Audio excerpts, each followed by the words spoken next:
It counts as a win, but it sure didn't look pretty. The Nets take on the Wizards on Sunday in an afternoon game that looked like it was going to be a pretty easy W. It was anything but. Nets struggled all kinds of ways from the field. Mikal Bridges, Spencer Dinwiddie, Cam Johnson. We're going to talk about what went right in this game, what went wrong in this game, ultimately how the Nets came away with a W. We're going to get into all of that, but first, the theme music. You are Locked On Nets, your daily Brooklyn Nets podcast. Part of the Locked On Podcast Network, your team every day.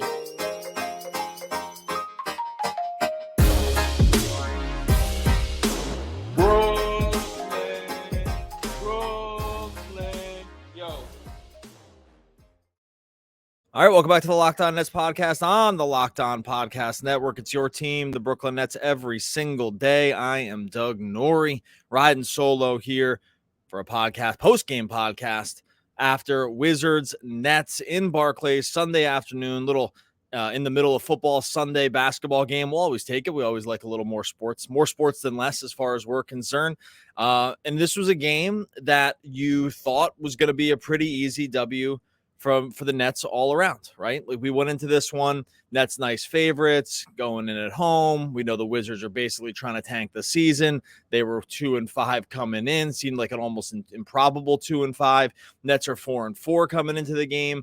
They've maybe played a little bit above their heads, all things considered, or maybe outpaced expectations, considering that they've dealt with a lot of injuries, and this has been a fairly difficult opening part of the season in terms of the schedule. Nets have on the season right around, neutral point differential. Wizards coming in with the worst, second worst point differential in the NBA. So you say to yourself, oh, going to be an easy win.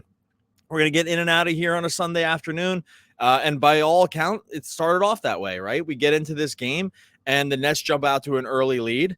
They're winning 30-15 at halftime. At one point, they had a 17-point lead against a team that is, again, even with the Nets injuries, you feel like you have just the more talented team top to bottom. And that's even without Ben Simmons. That's even without Cam Thomas, right? These guys not even in the game, but you get Cam Johnson back, you get old friend Nick Claxton back, and you think, okay, we're out to an early lead.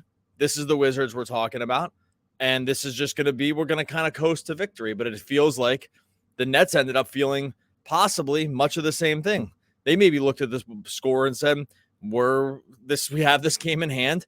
We can take our foot off the gas, or we can just seemingly never make another shot again from beyond the arc. Whatever it was, a game that felt like it was easily in hand early turned out to be a game that went down to the final couple minutes. And I think if you're with me, these are the frustrating ones. These are the ones where you look back and you say, okay, the good news is the Nets come out with a win. When we get to the end of the year, when we get to games 80, 81, 82, and maybe into the playoffs, we're not going to go back and think too hard about this Wizards game. There's a lot of basketball, 72 more games between now and the end of the season. We are clearly not going to be thinking about this, Washington game in the middle of November on a random Sunday. I think that's pretty clear. We have pretty short, memory shelf lives on sort of what we think about in a game. And when we get to the end, we'll say this was a win. So great news, right? These are ultimately the games, even when they're tough, you have to walk away with a win because you just can't lose games to the Wizards at home. Point stop. There's really no debate there. You cannot, if you're a team that feels like the playoffs are in your future, if you're a team that is trying to, just be there at the end of the season, you're not even in the play-in, maybe just in the playoff picture. If you're a team like Adam and I are just desperately trying to get over 37.5 wins for the season because of where we had them preseason, you absolutely cannot under any circumstances lose to the Washington Wizards at home. The Wizards are trying to lose. I mean, not they're not going to come out and say that, but they're fully in the tank, right? They have Jordan Poole chucking up shots. They are not really all that interested in winning. If it happens here and there, sort of in the course of 82 games, so be it. That is not what their goal is. So when you play one of these teams, it just has to be a win. I don't want to put a lot of games in the must-win category because I think that's kind of silly. But for sure, if somehow they had found a way to not win this game, we would be off a cliff right now. And it came a little too close for comfort when it comes to that scenario. And so, yeah, it ends up being a win. Yes, it ends up, the Nets go to 5-5, 500 on the season. Yeah, like we can feel pretty good about it. But when it comes to a win, I think this is as close to a feeling of like your shoulders are a little slumped down. It's hard to hold as a fan, it's hard to hold your head up super high after this win because it just did feel a little too close. The Nets missed way too many shots. We'll get into that shortly. It just didn't seem like anything was working for them. It felt like no matter sort of what they did, they just couldn't score. Again, they put up against, arguably one of the worst defenses in all the league in the Wizards this year in terms of defensive efficiency. I'll look going into this game, the Wizards were tied for second worst in the league in opponents, or just in overall defensive efficiency, and a team that lets up over the last couple of games had let up 124 points, 116 points, 146 to the Sixers, 121 to the Heat, 130 to the Hawks, 126 to the Celtics, right? Like this is a team that absolutely lets it up on the defensive end. The Nets struggled to get over 100 points in this game against, and barely only kind of scraped by there, sort of just like in late game, clear path foul, kind of stuff, Bridges layup, or, things that just kind of barely get them over the hump. And so it's hard to feel great about that. Yes, we're happy with the win. Yes, we move on. We have short memories about this stuff. Yes, we are 500 on the season, and we just look ahead to the next game and just thank our lucky stars that we're not talking about this game being a loss. But man, this is as close as it comes to feeling like a loss for a win, just because of all the other context around it. Maybe you feel differently. Maybe you walk away from this one, you just feel good. You got to the final whistle, the final buzzer, and you say to yourself, "Oh, we did it." This is just the kind of win you're looking for.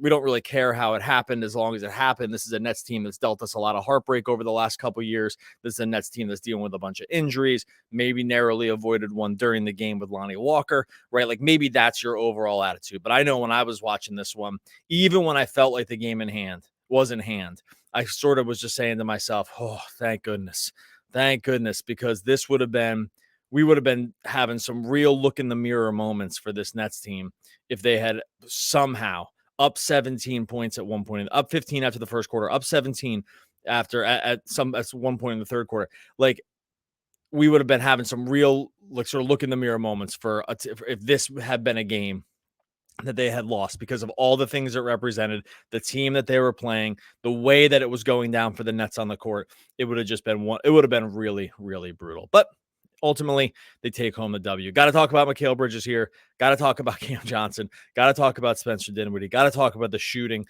or lack thereof over the course of this game. We're going to talk about all that in a second.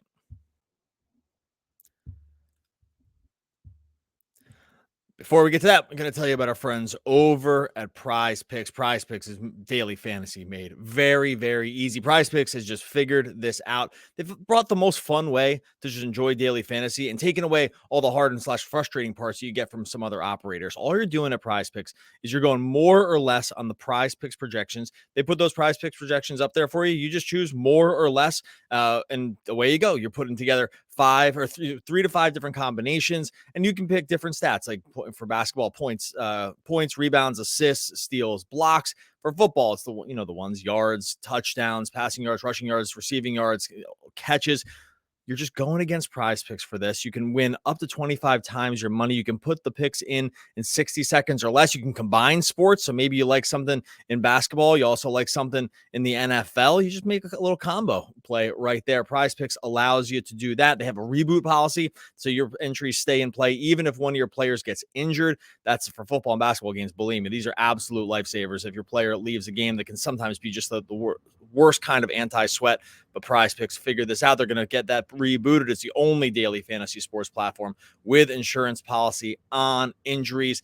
Just everything across the board with Prize Picks is working. Go to prizepicks.com/LockedOnNBA. Use the code LockedOnNBA for a first deposit match up to $100. prizepicks.com/LockedOnNBA. Use the code LockedOnNBA for a first deposit match up to $100. Prize Picks is daily fantasy sports made easy. All right, Mikal Bridges. Oh, baby. This was really something from Mikal. This game, this is another one where it's like, thank goodness they won the game, right? Because the conversation would be looking very, very different right now. If, especially around, and it might, by the way, this conversation just might be what it is no matter what. Like, we might just be down the road with Mikal Bridges no matter what when it comes to just like the performance here. It would look a million times worse if the Nets had lost this game, because after the shooting performance that Bridges put on, we already might have questions here. We already might be in, sort of worry territory. I've been sort of avoiding this world just because I think that, shooting tends to regress. Players tend to end up being what they're going to be over the course of a season. And I think that, like, sometimes the sample size on shooting is we can just go a little too crazy with short-term variance when it comes to shooters, especially guys that shoot at high volume. So I'll say all that ahead of time. At the same time, after you get to the end of this game, and it was at some points, feeling really, really good. Like, early on, Mikal Bridges is getting into the lane. He's getting into the mid range. He's clearly trying to put his stamp on the game. He, is kind of thriving off the drop coverage that they had Daniel Gafford in. That's a really good thing for him, because if he can snake a screen and get into the mid range on a drop against a guy like Gafford, then he's going to just find himself a lot of pretty easy looks. And that really was the case for him in the mid range early on, and to some degree, like, over the course of the game, because he ultimately takes 29 shots, 14 of them are threes. So he goes 11 for 29 from the field, but he only goes 2 for 14 from 3. So he goes 9 for 15 on his regular sort of 2-point field goal attempts. And that you will take, right? You'll take 9 for 15 shooting from him. But the problem is the high profile nature of the 2 for 14 from 3 becomes sort of the talking point here. And you start looking at how the 3-point shooting has been for him over the last, now it's 4 games. Kind of the whole season, but specifically these last 4 games have been a real struggle. So he's only shooting 30.2% from 3. No, it's actually a little bit lower now. He's shooting under 30% from 3 on the season. And over the last 4 games, he's 5 for 29 from 3. And for a team like the Nets that really, really wants to shoot a lot of threes, this is, clearly a problem. It's a good problem for anybody, right? It's a problem for no matter who's taking him. If he's going to be your highest volume shooter, then this kind of inefficiency is typically going to be a situation where if you are this inefficient as the guy who's supposed to be the best scorer on a team with, maybe some iffy secondary scoring options without Cam Thomas in the lineup, then usually you're probably staring down the barrel at a loss, because you just took so many shots and they just weren't going in. And some were close and some were just like kind of bad misses. I thought most of them were pretty good looks, but there were a lot that didn't look great when, just even they look great kind of coming out of his hand, but they didn't look great in terms of like sort of where they landed. Again, a couple in and outs, but some of these were pretty bad misses. This is a rough game for Mikal Bridges. He was clearly frustrated. Even at halftime, he was the halftime interview on Yes as he went into the locker room. He was giving very, very short answers, basically just how the ball needed to go down. I'm not blaming him for this. I'm just saying this is usually a pretty happy-go-lucky guy that we've seen in his time in the Nets. And there's been kind of clear frustration for him over the last couple games in a few different ways that we really haven't seen before from him. And I wonder if there's sort of things are coming to a head for him in terms of like how he's feeling about his own play. He got the technical last game. He was in the right to get the technical, but this is like those kind of outbursts are not things that we've seen from him, at all in his time in Brooklyn, right? This has just not been the kind of guy he is. He's not a complainer. By the way, I'm not even lobbing it. These aren't complaints against Bridges. I'm just pointing out the facts of like sort of what's happened for him over the last few games. That was the Tech was 2 games ago, not against Boston. Sorry. And then obviously, they get kind of killed by Boston. And he was not great in that game, 4 for 11 from the field, 1 for 6 from 3. And so, sorry, the Tech was at the game against the Clippers. So he's had those rough shooting games, comes into this one where it's like, hey, we have a bad defensive matchup. Good for the Nets, a bad team on defense that they're playing.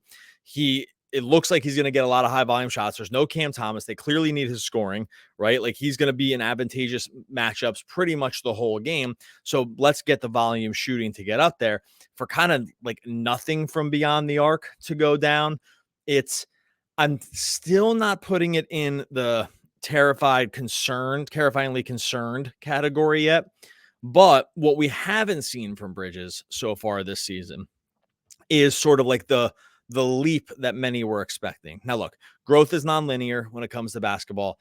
These are, it's not just like this graph that just always points up until some time it points down. Like it's a graph that for certain players will, go up over time, but there's going to be starts and stops along the way. There's going to be sort of peaks and valleys along that graph. Coming out of last season, clearly the idea was that Bridges was going to continue to grow on the massive strides that we saw him take at the end of the last season after coming home from Phoenix. That has not happened to start the season through 10 games. Like it just hasn't. Like there's no case to be made that it has. Now, again, some of this is probably it's a confluence of factors that I'm sure Adam and I can talk about as over the course of this week and over the course of just as time goes on with this. We know that the usage is down some because Cam Thomas's usage has gone up, and that makes sense. Like the usage came back up here with no Thomas in the game. It didn't necessarily come back against the Celtics, but like these are the kind of games where the usage does come back. The shooting has been well below his career averages from just overall field goal attempts and specifically three. I mentioned he's shooting under 30%. He's a 37% career 3-point shooter.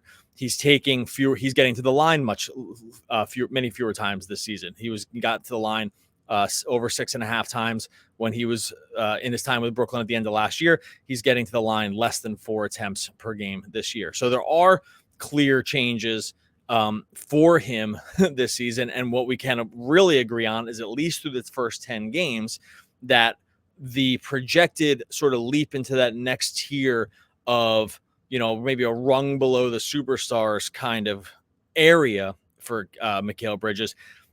Not to say that it won't happen, but it has not happened this season. And this game in many ways sort of exemplified or, showed some of the things that the reason that there's concern, specifically the 3-point shot. Again, 3-point shooting can be lumpy. There are streaks involved with this stuff. You can turn your 2 good games at times this early in the season can turn around a lot of your numbers. I am not ready to just jump off the Mikal Bridges, sort of bandwagon here because of the early season struggles when it comes to the efficiency. And I don't think anyone else out there should either. It's just still simply too early. But I would understand why we would maybe need to pump the brakes a little bit on projecting like sort of like that overall leap, or be worried that like there's been, some solving of him as a player from the time that he took over. Like everyone, what we saw in Brooklyn from Mikal Bridges, no one had really seen before for any extended period of time, right? Like that was generally, even for him, a pretty new player. And now that everyone's seen the tape, they've seen FIBA and they kind of know what to expect with Bridges going into the season, there could be a situation that we're looking at where it's like there's a little bit of a figuring out process here. And that can happen too. Look, you get tape on players, you get an off season to kind of plan for it. You get scouting departments involved and they can start to see the things that maybe you can try to start taking away from him or ways to make his life hard. But overall, you came out of this one thinking to yourself, oh man, if you were worried about Mikal Bridges, and just the way that this season was going for him, this game did absolutely nothing to really help you along that. And then, by the way, he scored 27 points, had 13 rebounds. So it's not even like the counting stats here were all too terribly bad. It's just like we saw all these 3-point misses, and it's just really, really tough to feel good about the situation. Again, 1 or 2 games coming back here, and we maybe start to tell ourselves a different story, but no doubt about it. For Mikal Bridges, this was a real struggle from beyond the arc, and it was clear that he was feeling the struggle as well. If you were watching the game, you could just see that this was a guy that did not like what was happening in terms of the ball not going down. These guys are more aware of it than anybody, including the fans, obviously. And Bridges, from just the body language and even like what he said at halftime, he's clearly aware that this season has not started out probably the way that he wanted to. Got a couple more things to talk about with just the shooting and the team in general. Spencer Dinwiddie, Cam Thomas, narrow miss on the injury for Lonnie Walker as well. We'll get into that here in a second. Before we get to that, I'll tell you about our friends over at Jase Medical. We spend a lot of time talking together, you and I. We get fired up together on wins. We get fired up together on losses as well. Who starts, who sits. Thankful for that connection we have today.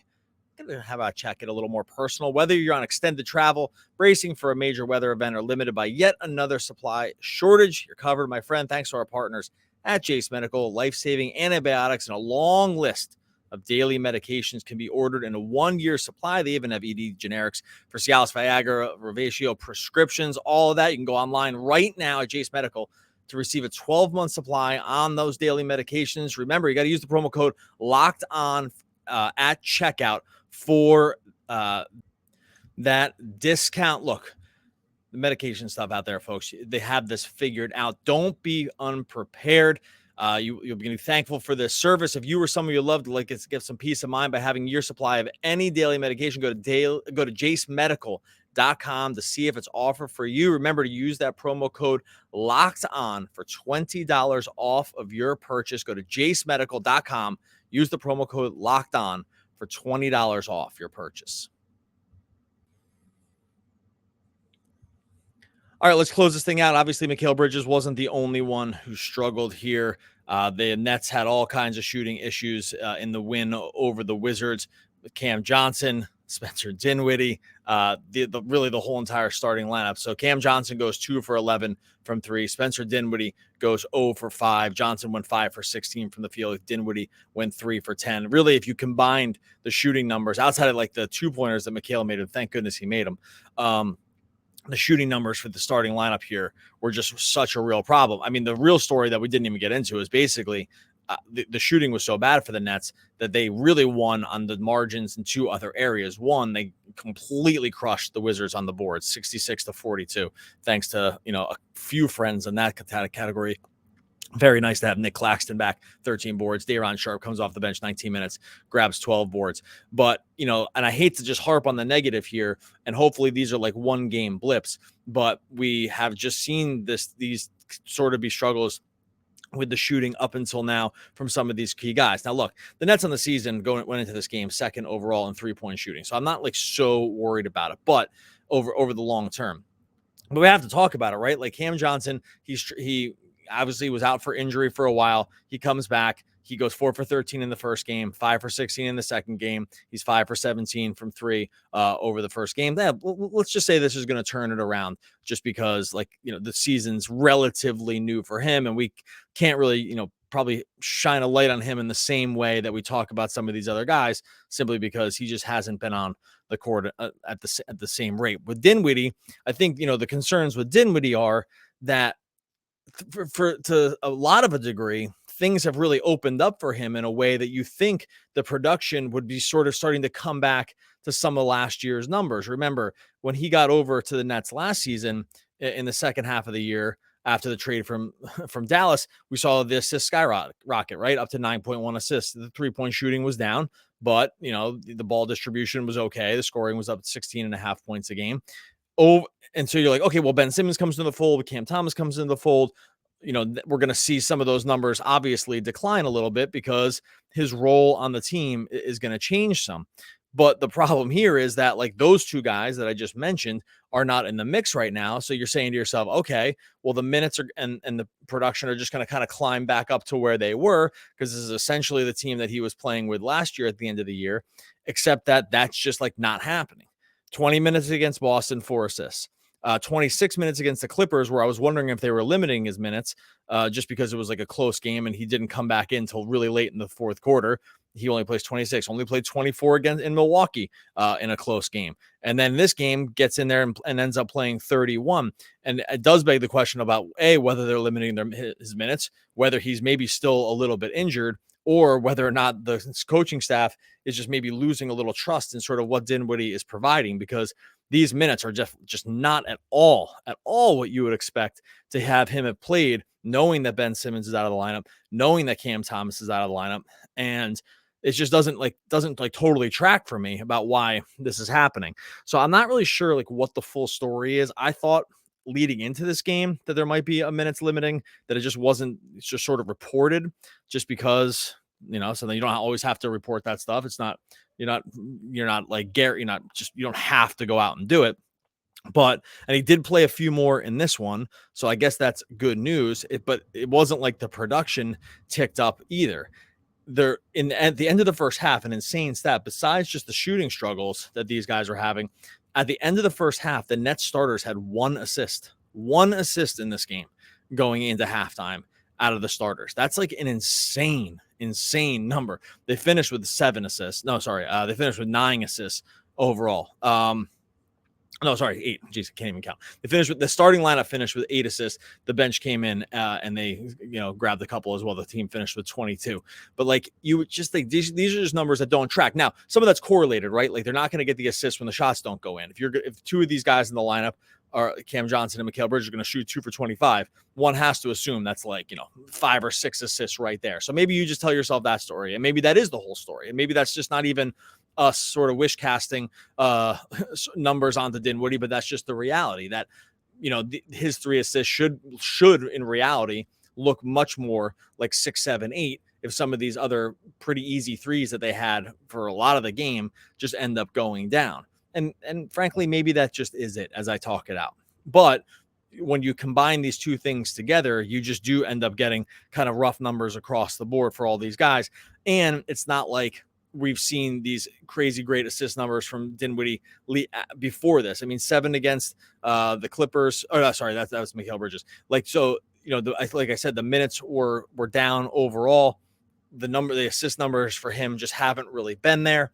And I don't know. There's probably a little bit of room for concern for Dinwiddie's performances here too, because this is multiple games now where we're just not getting some of the statistical, some of the expectation out of him based on guys like Cam Thomas and Ben Simmons being out of the lineup. And frankly, they kind of need it. Like they need him to go back to being some of that guy that he was over the course of the second half of the season or the final third of the season when he was with Brooklyn, where he was among the league leaders in assists. They kind of do need that dude right now. And hey, maybe some of these shots go down and the Nets run away with this thing early and they win by 20 if these guys just shoot anywhere close to their career averages. And we're not talking about any of this. And we're like, hey, Dinwiddie, had a double-double or something like that. It didn't happen. Maybe we can go do a 1-for-1 because we kind of see the way it worked out. But overall, yeah, this stuff is kind of coalesced to be feeling a little bit problematic as we move forward. So overall, a W is a W. This is not usually the kind of tone you would get from a win for the Nets, but sometimes that's just the way it goes when it comes to the way a team wins and the overall opponent. I said we're going to get to Lonnie Walker. We'll just get to that. We'll get to that tomorrow. Adam and I will talk about sort of the breathing out a sigh of relief that Lonnie Walker's knee injury that he appeared to suffer in the first half didn't end up lingering. He was able to come back and play. We'll get a little bit more into the Bridges stuff, the Cam Johnson stuff, what the expectations are for this team going forward. But overall, hey, look, Nets 5-5.